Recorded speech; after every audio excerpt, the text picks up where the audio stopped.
All righty. It's 8 p.m. Wednesday night. Y'all come on in. Come on in. Let me see while I get everything going.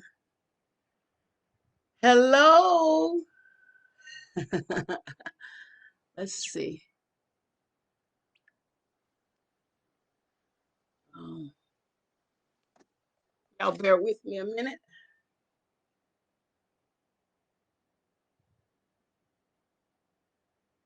Come on in. Come on in.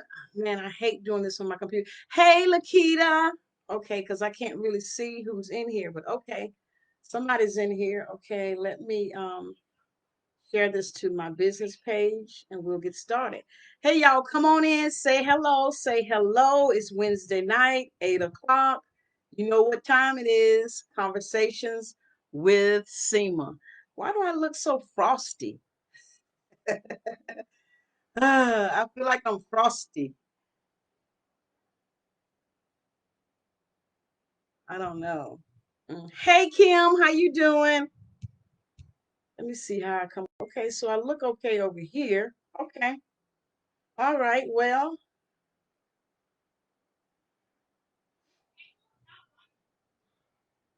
okay. So I wanted to share it to my wanted to share it to my business page. Okay. Hey Kim, hey Lakita. I said hey to you guys. Let me see who else is here. It says 9 people, so say hello when you come in so I can see who's here. Thank you so much for joining us. Um, we're going to get started here in just a minute. Okay. Okay, we're going to get started in just a minute. I'm going to let a few more people come in. Um, okay. All right, my son must have just came in. Hey, Courtney, how you doing? Y'all bear with me. Okay. Hey, Ladybug. Hey, Edwin. Hey, Ladybug, how are you? So tonight, our topic tonight is very heavy. We're going to talk about how your unhealed parts show up in your relationships. Um, I had to get my little notes because I was praying about it today, and I wrote down a few things. Hey, Patrick, how you doing? Y'all, come on in. We're gonna give it maybe one more minute. We'll get started. Because I don't want to hold you. My commitment in 2021 is to get this done in 35 minutes. Okay. So I'm gonna try to keep up with our time. Um, make sure we stay on task. Okay. All right. We're up to 16. I want to try to wait till at least 20 people get in here. So y'all hang out with me, stay with me, say hello. Hey, Courtney, don't just come in and hang out in the background. Say hello. We want to see your name there. Okay. So tonight we are going to talk about some of the things that will show up. Hey, LaDonna, how are you? In your relationships, and when we say relationships, I think a lot of us immediately think about romantic relationships. That's boyfriend, girlfriend. I hate those two terms. Man friend, woman friend, fiance, all the way up to marriage. But what we're going to talk about tonight actually can flow over into your other relationships too, your friendships, your peers at work, your family members, all of that. Hey, Melissa, how you doing? So I want you to be mindful as we go over tonight. I'm going to share with you 8 ways that your unhealed parts tend to show up in your relationships. And hey, Sandra. Hey, Linnell. And this list is not all the be all to end all. There are so many more ways that your unhealed parts can show up. One thing I can tell you is that when I got divorced, one of the things that I did was I spent some time, and people just don't do this much now. They immediately, hey, London, how you doing? Immediately jump into a relationship, and it's really not healthy, you guys. You need to have some time of decompression, a time of healing, a time of adjustment, a time of, Hey, Addie, how you doing? A time to um, recommit yourself to yourself. A time of learning, a time of wisdom. Hey, Mercedes, all of that. A lot of people don't do that. But after I got divorced, I did take some time to really pray and ask God from a serious, genuine place. God, it didn't work. I'll be honest with you. I'm gonna be real transparent. Because of the way I did get married, and um, I thought I had done it God's way. I thought I did everything I was supposed to do. I thought I did everything right. I saved myself for marriage. We did not have sex before marriage. I had a spiritual mother that prayed with me. We read books together. Hey, Sissy Pooh. Um, we read books together. We prayed together on our lunch break. I fasted. At the time, I was a worship leader. At my church, a deacon, all of that. So I really felt like I had done everything right. And I had, brought this person around all the people that I consider, I don't have any brothers and I don't have, my parents are deceased. So the people that I felt that I considered um, able to, to see, have the spirit of discernment, I brought him around those people. And I thought I did everything right, you guys, and it just didn't work. It did not work. And I will tell you that I was angry with God for a long, long, long time. And a lot of people won't admit that, but I can admit that now because me and God, we got ourselves back together. We had a moment there. And yes, I was mad, but I was mad for a couple of reasons. I was mad because I felt like I had done everything right. And I felt like out of my obedience, I should have had this amazing marriage. So that's your first lesson tonight. Obedience does not guarantee roses and, you skipping through the lilies. I want you to understand this. This is the misconception that a lot of us have in the church, that if I'm obedient, that it's going to be beautiful. It's a misconception we have when we give our life over to Christ, that everything's going to be peachy king and just beautiful, and it is, but there are going to be storms. This is how God tests and grows you up in your faith. And if you don't believe that to be true, I can prove it to you by using the word of God. Jesus told the disciples to get in the boat and go to the other side. So that's the same way is that Jesus told you, I don't want you to go into door A, I want you to choose door B. Okay, I want y'all to hear me closely. Now, you go into door B out of your obedience. I don't know what's behind the door, and I really don't care because the Lord has given me instruction. So the disciples did what Jesus asked them to do. They got on the boat to go to the other side, to go to the other side. Now, Jesus did not proclaim and um, he did not proclaim and he did not promise them that between here and the other side that there were not going to be storms. And I believe God gave us this story in the Bible so that we can understand that our obedience by God is better than sacrifice. I think that's First Samuel 15 and 22. But at the same time, your obedience does not always bring the best. I mean, what we consider to be amazingly, everything's going to work out. I'm never going to be sad. I'm never going to have any problems. That's a lie and it's not true. Okay. There are numerous stories in the Bible. Hi, Debbie. Hey, Christy. Numerous stories in the Bible, in the Word of God, that explain to us and show us that even when God's people walked in obedience, there was always some storm or something that they would face. And it's because He wants for you to practice your trust in Him and walking in faith and not by sight. That is what that is for, growing you up from milk to meat, growing you up. So the disciples get on the boat. They're on the way to the other side and they got Jesus with them. So in their mind, they're probably like, nothing could ever happen because number one, we were obedient. And number two, we have Jesus on board. But they immediately go into a storm and they thought they were going to die. Hey, Joseph, how you doing? They thought they were going to die.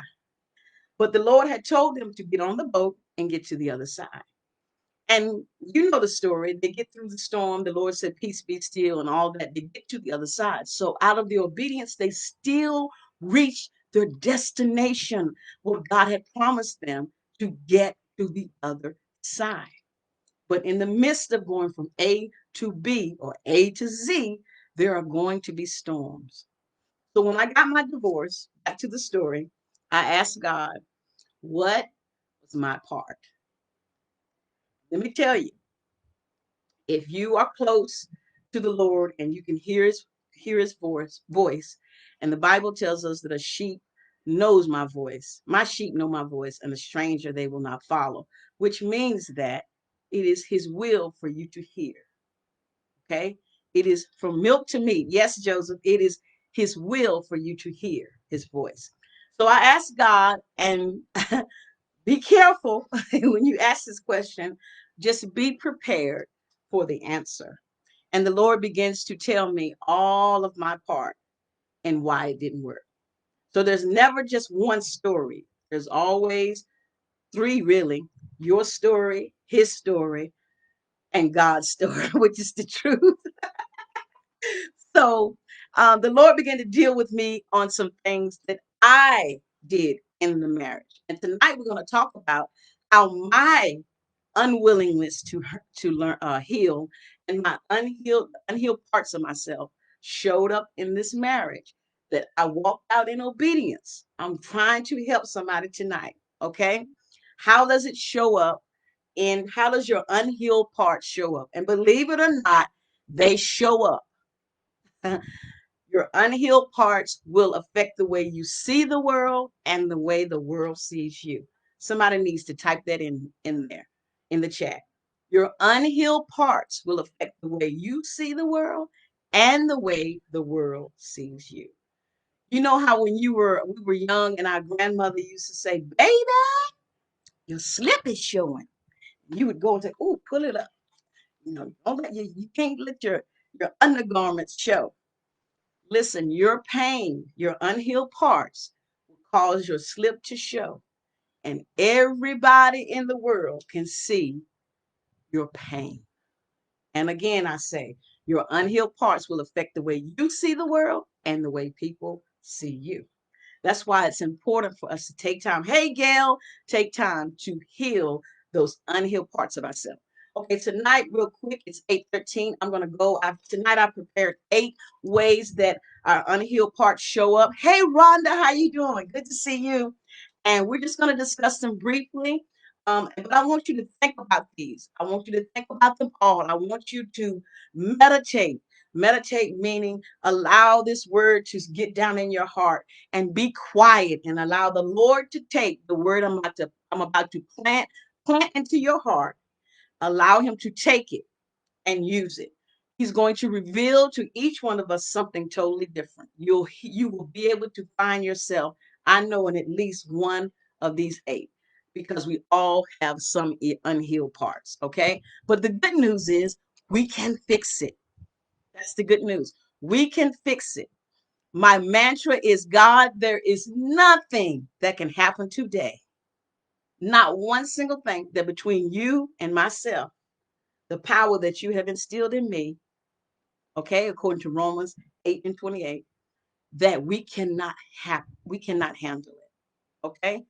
Every day I'm like, God, there's nothing that can happen today that between you and me that cannot be handled. Every day. So whatever comes up, it will be okay. Just like your unhealed parts, they can be fixed. Okay, number one, the first way that your unhealed parts show up is pride. Somebody type that in the chat. Y'all type that in there. I want you to type it in there. It's something about your fingers. Typing connects to your heart, connects to your brain, connects to your emotions and your will. Type it in there. Pride. Somebody type pride. Pride is one way that your unhealed parts will show up in your relationships. And guess what? This pride is just not for the men folk. It's for the ladies too. Hey, Holly, how you doing? Your pride will show up. Where does this pride come from? Well, first of all, let me just tell you what will happen if you do not deal with your unhealed parts that cause pride. The Bible declares that pride cometh before a fall, and a haughty spirit before destruction. Pride is not your friend. Now, there are healthy levels of pride, okay? You know what we're talking about when we're talking about pride that shows up in your relationships that's not a healthy pride. Okay, where does it come from? A lot of it is a learned behavior, something you've seen come growing up and you just thought it was normal. I thought everybody acted this way. No, no, no. And then you get out into the real world and people are looking at you like, girl, you too prideful. And you're like, what's wrong with that? Because everybody in your family existed this way. And then you get out into the real world, which is a mirror, and everybody's looking at you like, you need to really work on that because it's not working. Well, how does it show up? The Bible tells us that God brought Eve for Adam. She was a suitable helpmate. Okay, y'all listen. I want you to focus on the word helper, helpmate, a helpmeet, however you say it. The operative word is help. If you have too much pride and you're married and your wife is there, the Lord has sent her. She's your gift. She's your Proverbs 18:22. She's your good thing, and you're going to receive favor. But yet you have so much pride, you will not allow her to be a suitable helpmate.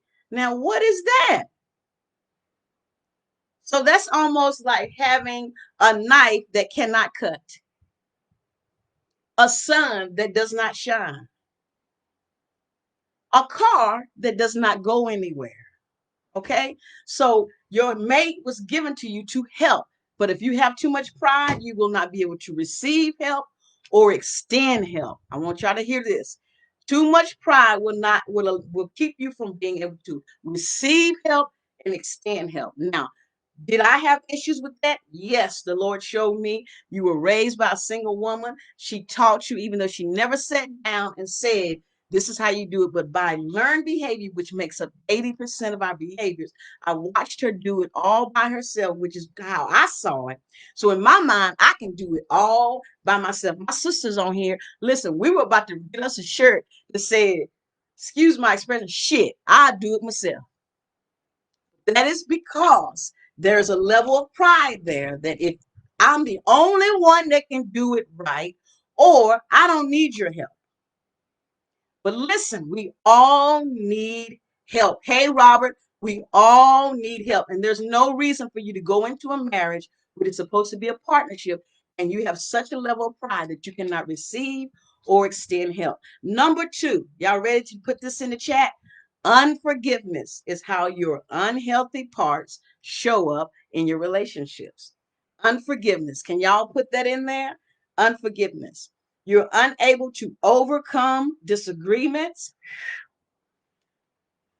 You extend guilt to yourself because you're unable to forgive, as well as your spouse or your partner.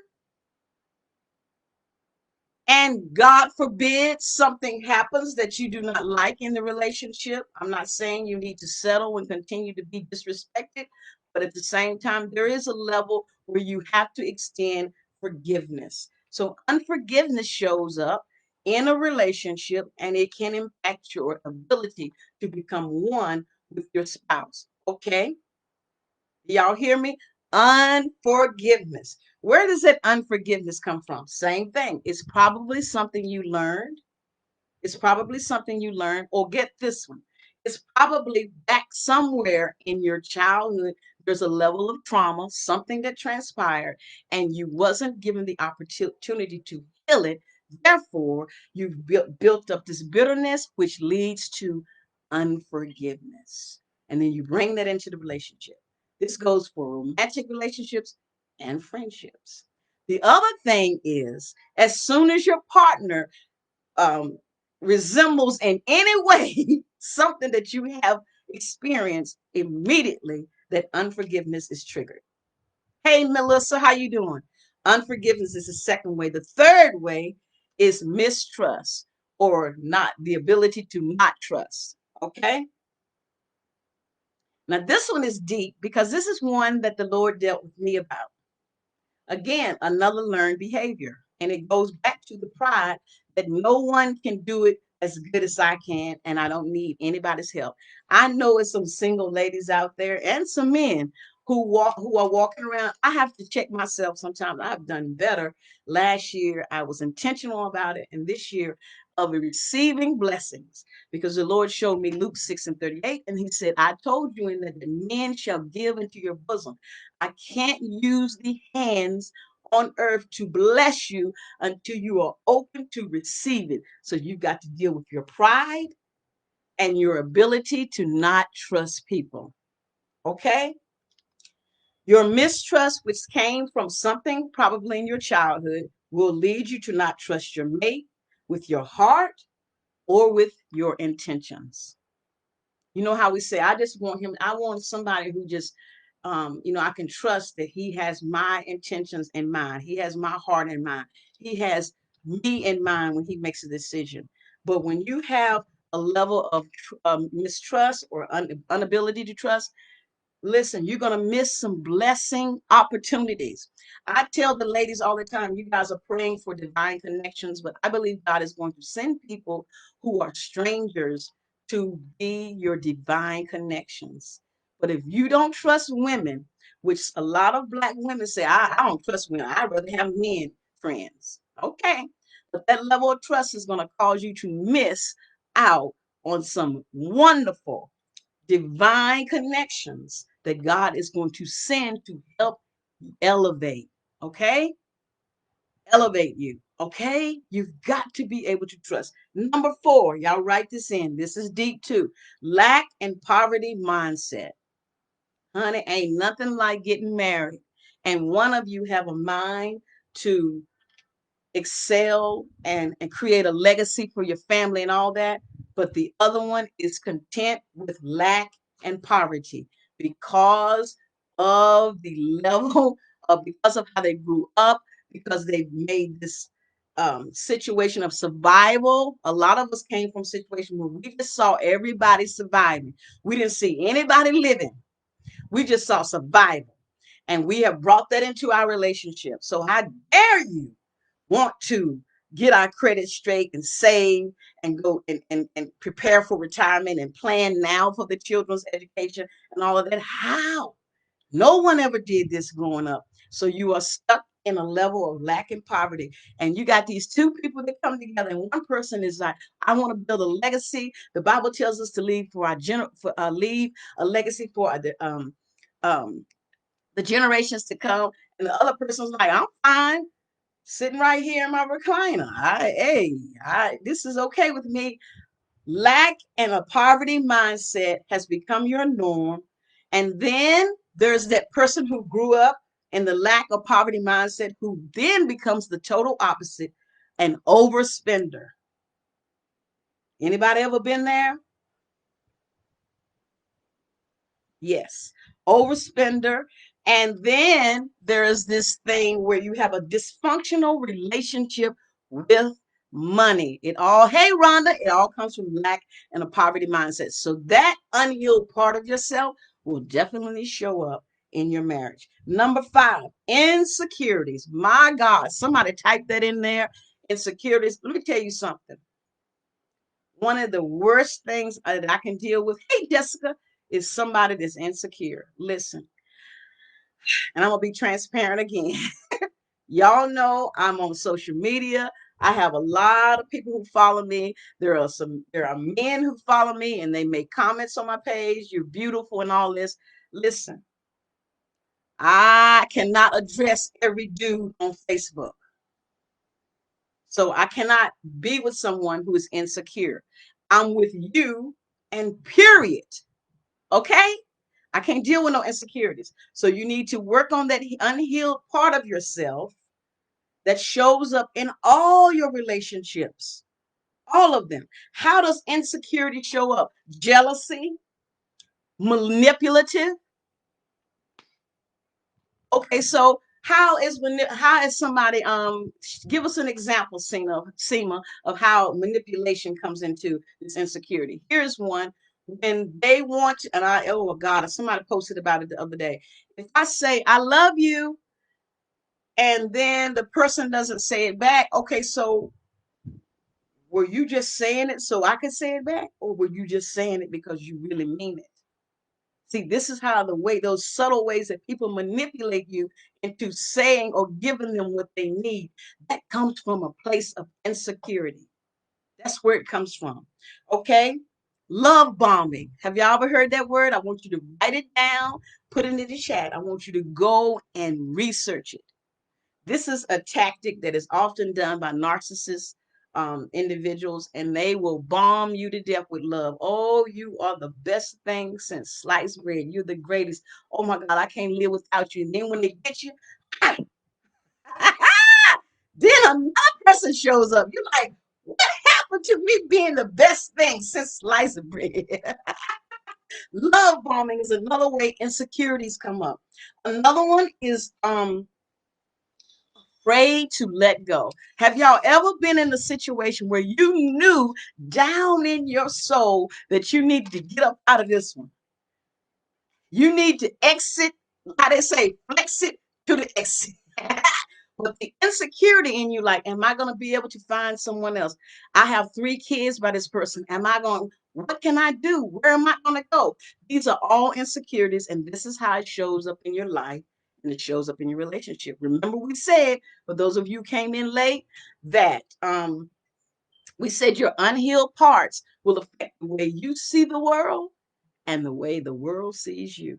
All right, number 6, abandonment and rejection. Y'all put that in there. Put that in there. Now, listen, this is one of the things I had to deal with my therapist, because even as a little girl, by my dad being not being there, um, he was not, he was an absent father. It just is what it is, y'all. People get upset with me sometimes when I share stories about my father, but this is just the truth. But I will tell you that I've done a lot of healing in that area as well. And so I've even rewritten things that I've written about my dad from a place of healing versus a place of hurt. Okay. My dad was an absent father. And so I grew up with this sense of abandonment and rejection. Okay, abandonment, and rejection. Okay. And that followed me through every relationship. Somebody said, what is your greatest fear, Seema? Is to be abandoned and rejected. So what I would do is just to keep from having that happen to me, don't even get in there. You don't have to deal with abandonment and rejection if you're not in a situation where they can abandon and reject you. Do y'all hear what I'm saying? This is how our mind tricks us into and tells us that we outsmarted it, but it didn't, because it shows up the way you see the world and the world sees you. Do y'all hear me? Abandonment and rejection. So when I was going through certification, we had one night we had this whole thing about healing, and we had to all talk about the places where we need to heal. We had to come up with one place we knew that we still need to do some healing work. And mine was abandonment and rejection, because it has followed me through every relationship I've ever had with a male. Every, from my daddy all the way up. And so there's a sense of me that, and I think I stayed in at my job for too long because of insecurities and the feeling of abandonment and rejection. Like they didn't, I'm gonna stay here till they see me. See me. I'm right here. I don't want to be rejected. But it was so dysfunctional, you guys, so dysfunctional. So that's it. This is how it shows up in your relationships. And then it also shows up in, before I allow them to get me, oh, I'm gonna get them. Y'all hear me? Before I allow them to jump ship on me, I'm gonna pull the parachute. Do you understand? I will pull the parachute before they will. That comes from abandonment and rejection, and it's our self-defense. It's like a defense mechanism. That's the word I'm looking for. Before it happens, let me just pull up out of here. I ain't fooling with it, because you ain't gonna have me on the abandonment and rejection table again. No. All right, number 7. This is a big one, particularly in the Black family. Denial and deflection. Denial and deflection. Somebody put that in the chat. Denial and deflection. Deflection. This is another one that you carry into your relationships, but it's because there's an unhealed place there that you brought into the relationship. And not only are you extending it out to your partner, but your partner can see it. Okay. Guess what? This comes from. Do y'all remember what they used to say? Girl, what go on up in here? Stay up in here. It was the most dysfunctional thing that anyone could have told us. It was the most dysfunctional thing that they could have taught us. Hey, Tiffany, it was the most dysfunctional thing that they could have taught us. Because what they caused us to do, number one, is we lost our voice. So you're in this bad marriage, you don't feel like you have a voice, and you stay because they told you that what go on in here, stay in here. Okay? You lost a voice. You don't have a voice. You don't know how to advocate for yourself. Number two, you learn to stuff feelings. You learn to stuff your feelings. And guess where they get you? Nowhere. It is a subtle tactic of the enemy to keep you stuck.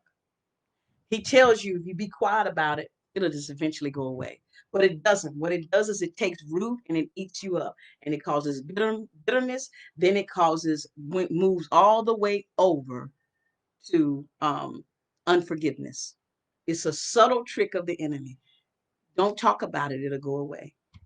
The worst thing we could do is stuff our feelings. But that's what they taught us. Well, go on here, stay in here. Don't tell nobody about it. And guess what? If you happen to tell somebody, they disown you. Yes, it suppresses anger, and anger is an emotion that God gave us. The Bible says, be angry, but sin not. In other words, it's okay to be angry. God just said, don't act a fool. Anger is a human emotion. Be angry, but sin not. But there's a conjunction. But sin not. Be angry, but don't act a fool. That's all that was saying. But they done taught us in the church that if you get angry, you're not saved. Yo, listen to me. Anger is an emotion, and depression, all it is repressed anger or displaced anger or misplaced anger is what depression is. That's what my therapist taught me. Okay. Also, denial and deflection shows up in your relationship as no conflict resolution skills. Listen here, I hate to be the bearer of bad news, but a lot of us, we grew up in those families and they didn't teach us how to resolve anything. So we get married and you have your first, uh, your first fight, with each other, and nobody knows how to come to a resolution. And the resolution might be, okay, well, I'm sorry. I apologize for what I said. I apologize for what I said. I didn't mean to. I was whatever. And let's just go to bed. And I love you. And let's go to bed. But we were not taught how to resolve conflict. We were taught to stuff it. And when you stuff it, guess what, baby? It will begin to pile up. And the next time people come over to visit, they start feeling this weird energy in your home. And it's because there's a big old pile of stuffed feelings and anger and all this rejection and everything that you just kept piling up. And everybody that comes to visit you trips right over, including you. And eventually, that thing is so big, it is made its way through the ceiling. And you're looking up at it like, how do we even address this monster, this elephant in the room? Because you've suppressed everything. You guys, one of the biggest things I learned in my marriage was that is the not the way to go. And I struggled because there was a part of me that was so wanted to communicate, and it was uncomfortable, but I was willing to be intentional and I was willing to push past the uncomfortability. But my partner grew up in that house where it says whatever goes on here stays here. And we're not talking about it. The most frustrating thing ever, because you need to discuss it. The communication is oxygen to our relationship, and it's our way out. It is our way out. Okay, the last one, low self-worth shows up in your relationship. This is how your unhealed self shows up, as low self-worth. You hear me? Somebody type that in there. So we are on number 8, low self-worth. You will go into the relationship with your low self-worth, your low esteem, your low self-confidence, all from something that happened way before you even met this person. Okay, they love all the parts of you. But then after they get married, see, marriage is a mirror. Let me tell you something. I wish I had one. Marriage is a mirror. When you get married, all of a sudden you're looking at yourself in the mirror. You're like, "Ooh, you are tripping, girl. You are because your partner's saying, I don't like how you do that, or it makes me feel XYZ when you do this." So when you get married, it is a mirror. I want you to understand that it's also God's way when He's putting those two people together. It is His way. It is His divine way to clean some of this stuff up. If you let Him. Marriage. Remember, you got to have two people with like-mindedness that know when you get married, we're going to cross some storms, but we will get to the other side as long as we communicate and work on it together. Your low self-worth will show up like, I don't even deserve this person. I know I'm here. I know I fought for the relationship, but now I don't deserve it. Why did God allow me to have such a wonderful spouse? Yes, that actually happens. You will self-sabotage it. You will sabotage the relationship because of your own low self-worth.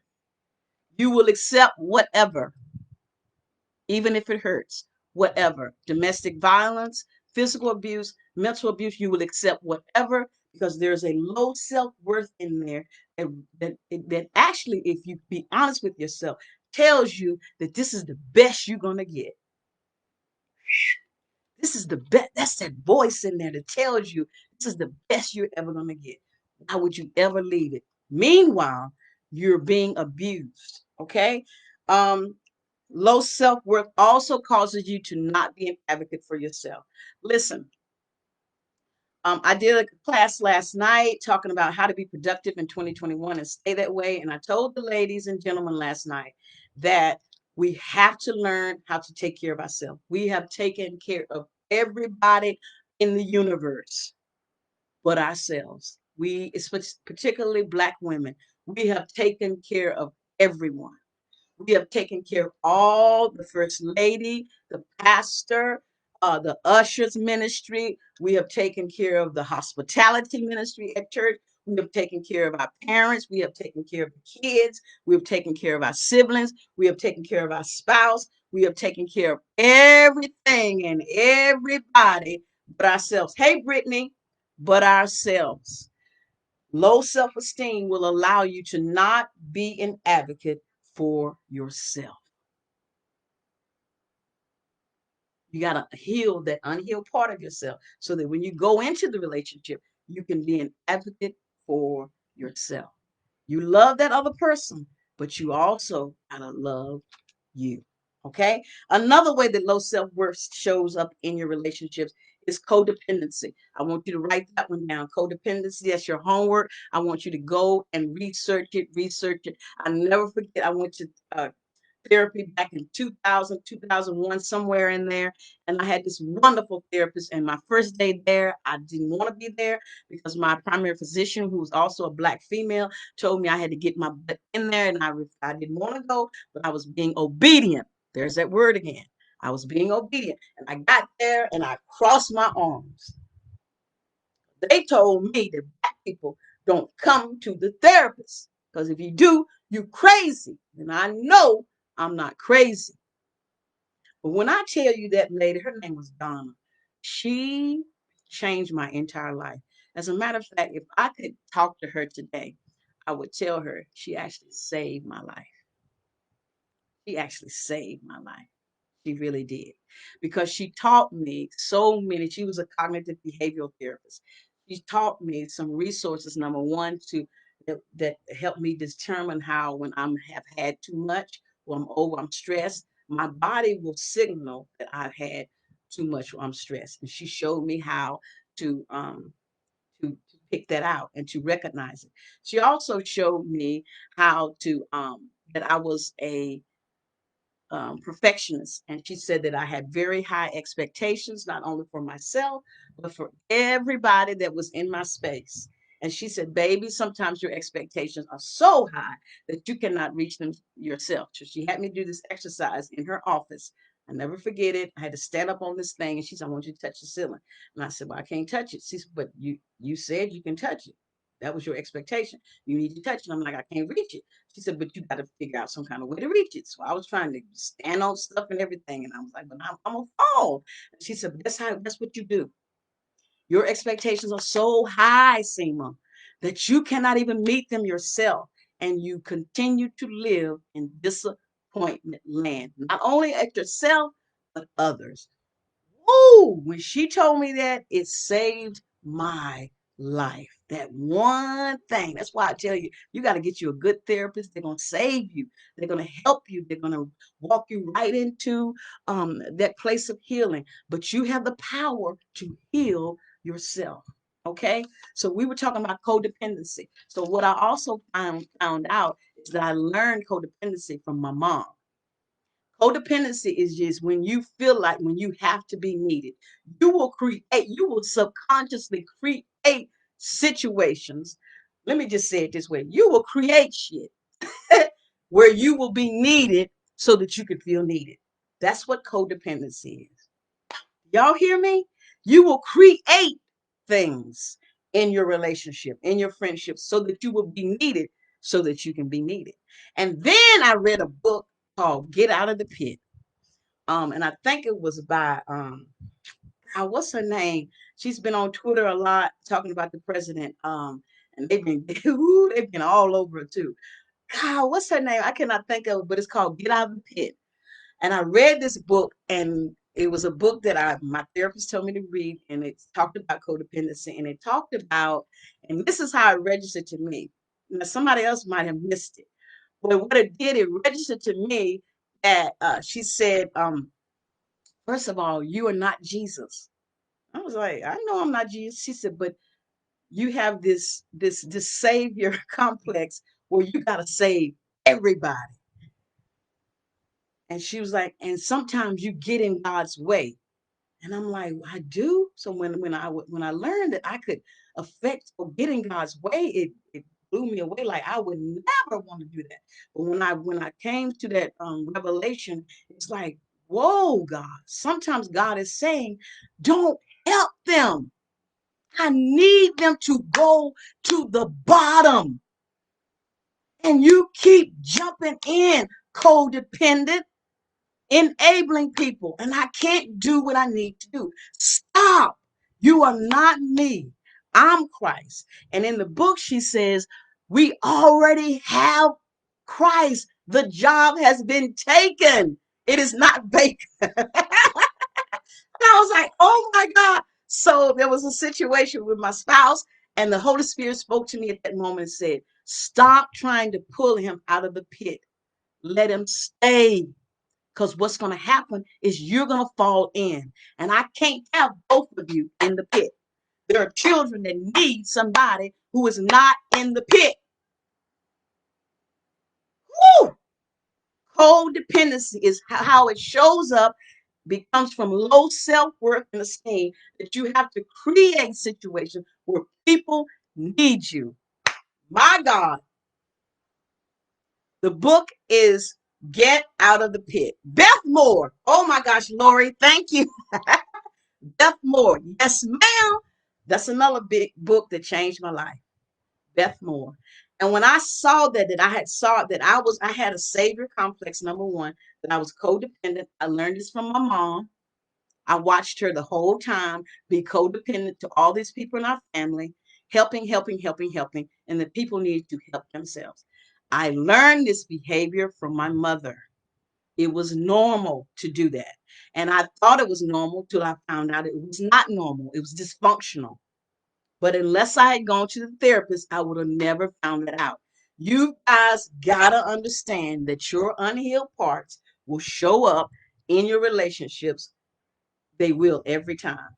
And as I said at the beginning of the call, at the beginning of the live, if you missed it, I said, y'all remember when we were at church when we were little, and the what we call the mothers of the church, they would say, "Come here, baby, your slip is showing," and you go, "Oh my God, fix my slip."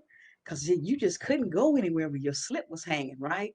And that's how we look out into the world. This is how we look in the world. Our slip is hanging. But nowadays, nobody tells you that it's hanging. They just let you walk around with all your slip just showing, all your undergarments showing, and everything. So I came tonight to tell you, baby, your slip is hanging. I want you to pull that thing up. Now, I want you to look good. I want you to present us, be a, be a great representation of, who we are. I want you to go out here and be good. Your slip is showing. Okay. If you feel like you are a codependent, I want you to get that book, Get Out of the Pit. There's all kinds of books. Inbox me. I can give you several books that I read about codependency. It is the need to be needed. And then if you're an empath, this is something you're going to struggle with too, because you have this sense where you can feel energy and you feel like you need to help the person when you felt it. But sometimes God only gave the energy to you so you could pray. So you could pray.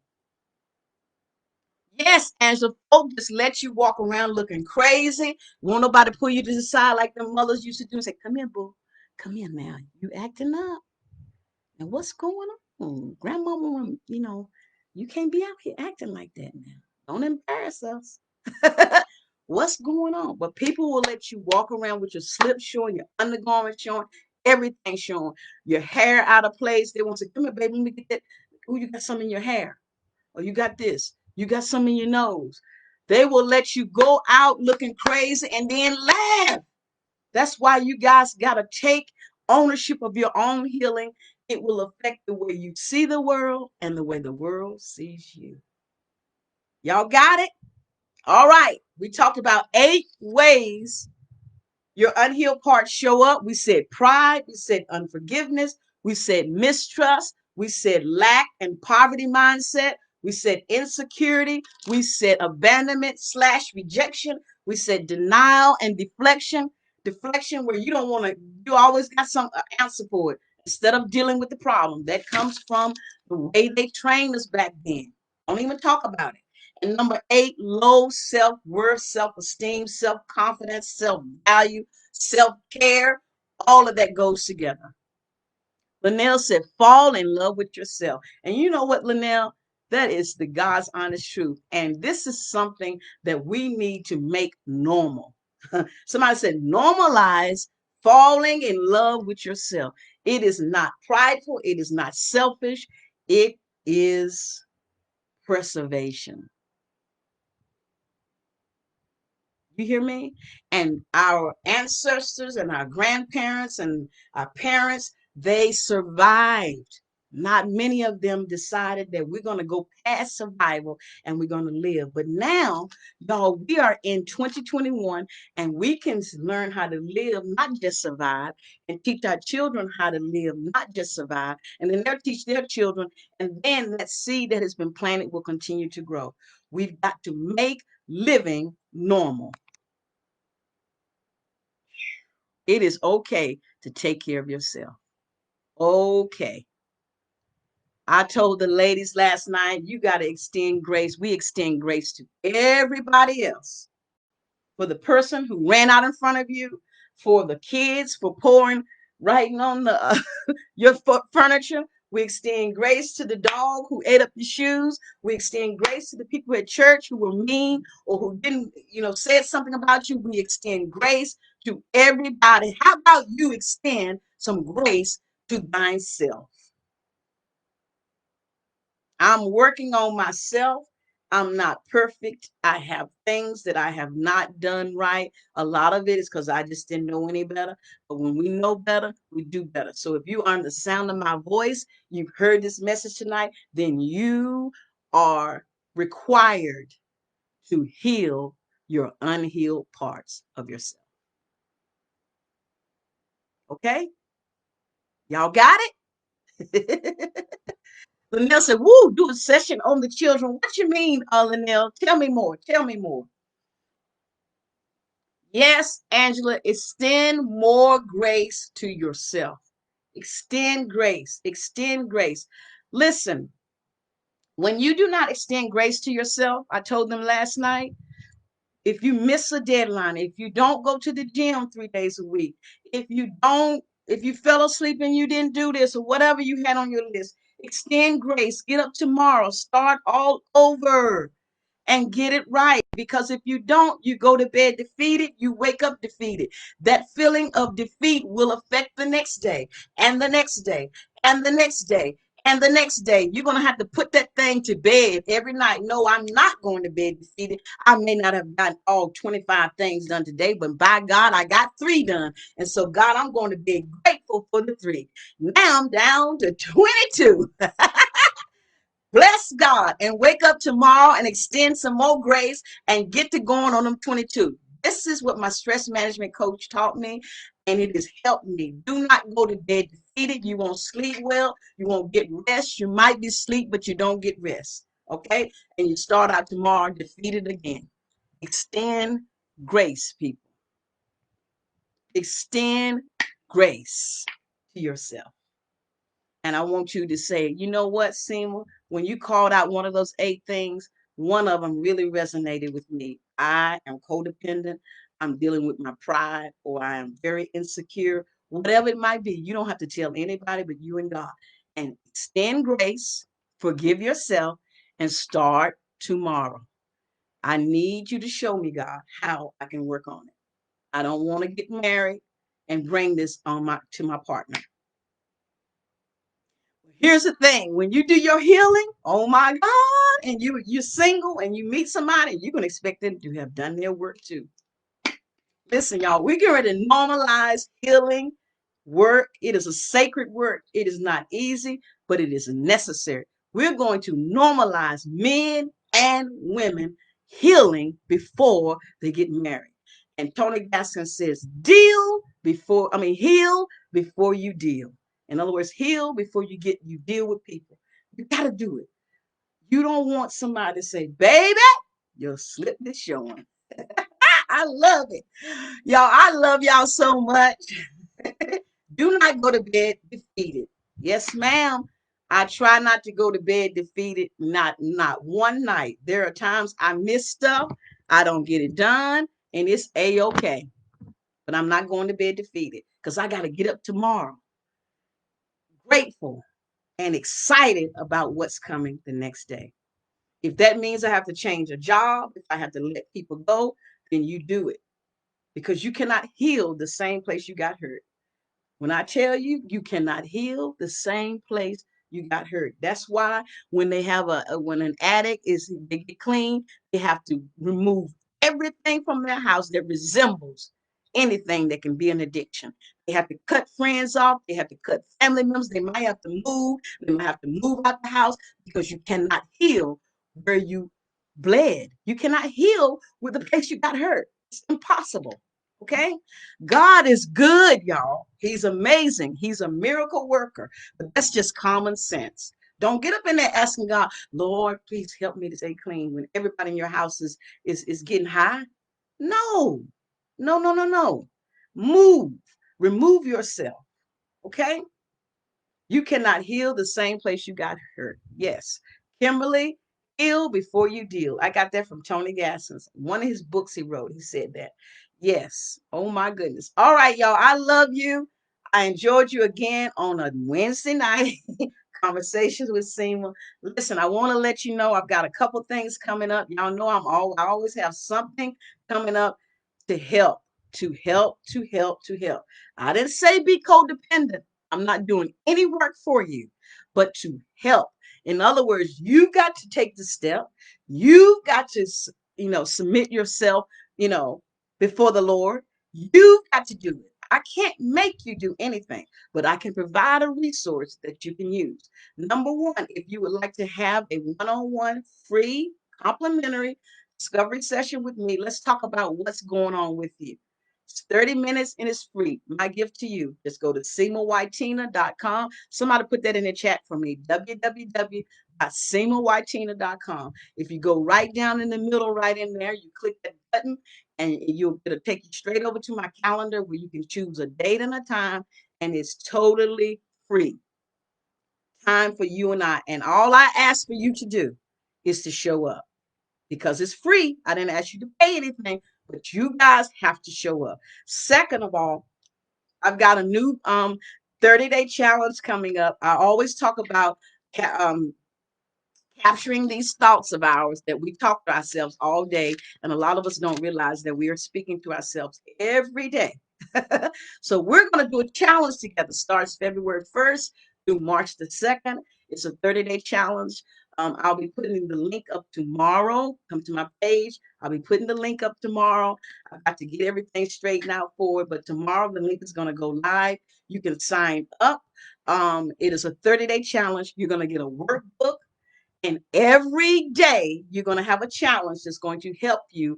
We're going to go in and get these thoughts, that these things we tell ourselves, because some of you are self-sabotaging because there's a voice in there, and it's your voice that's saying, you ain't going to never get that done because somebody else told you that. Or there's a voice saying, you don't deserve it. Or there's a voice saying, you're not pretty enough for it. Or there's a voice saying, you're not skinny enough. Or there's a voice saying, you can't be a Zumba instructor. You weigh too much. Girl, if you can dance and instruct the people, get on in there and get it done. Okay? But there's a voice saying, a lot of times we don't hear the voice because we become desensitized to our own voice. Okay? So during those 30 days, we are going to bring those voices in under subjection. We're going to, bring them, out of our head onto paper so we can look at what we've been telling ourselves. And then you're going to say to yourself, wow, no wonder I feel stuck, because every time I move this way, my voice saying, girl, if you don't move your butt to the left, and you're like, but I want to move right. No, honey, move to the left. That voice, and the voice comes from something, and I'm going to help you figure out what that is. 30 days. Do y'all know that it takes 30 days to make something a habit? We're going to do it February 1st to March 2nd. I want you to join me. We'll have a private group. I'll come be live in the group at least twice a week. You're going to have a workbook with something to do every day. Again, I can't make you do it.